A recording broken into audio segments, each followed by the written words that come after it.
আসসালামু আলাইকুম। আজকে দেখাচ্ছি সবার প্রিয় এবং পছন্দের মোগলাই পরোটা। আমরা এখানে নিয়েছি 5 কাপের মতো আটা।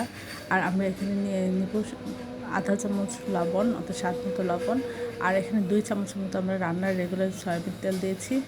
দিয়ে আমরা এটা খুব ভালো করে এভাবে মাখিয়ে নিব। নিয়ে একটু হাতে মুঠ করে দেখব ঠিক আছে কিনা। যখন একটু দেখব জড়া পেতে আছে, তখন আমরা বুঝবো ঠিক হয়ে গেছে। তখন আমরা কুসুম গরম পানি এটা দিয়ে মেখে নেব।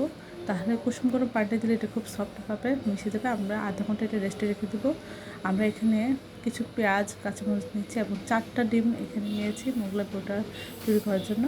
এখন আধা ঘন্টা রেস্টে রেখে দেওয়া এই আটাটা আমরা এভাবে এখন করে রুটিটা অনেক পাতলা করে আমরা ছড়িয়ে নেব। তাহলে এই মোগলাই পরোটাটা খুব ভালো হবে এবং খেতে অসাধারণ লাগবে। আমরা সুন্দর করে একটা এভাবে ভাঁজ দিয়ে দিব, দিয়ে নিচে এভাবে ভাঁজ দিয়ে একটু চেপে চেপে দিয়ে দেবো, তো যেন আর খুলতে না পারে। এটা এতটাই সুস্বাদু মজার হয়েছিল যে বলার বাইরে। এটা রেস্টুরেন্টের মোগলাই থেকেও আরও বেশি টেস্টি হয়েছিল খেতে। আপনি এভাবে একবার হলেও বাসায় ট্রাই করে দেবেন, তখন বুঝতে পারবেন এটা কতটা মজা হয়। একটু চেপে চেপে দিলে আর ডিমটা বের হবে না, খুব সুন্দরভাবে এভাবে দিয়ে ভেজে নেওয়া যাবে। এটা অসাধারণ হয়েছিল।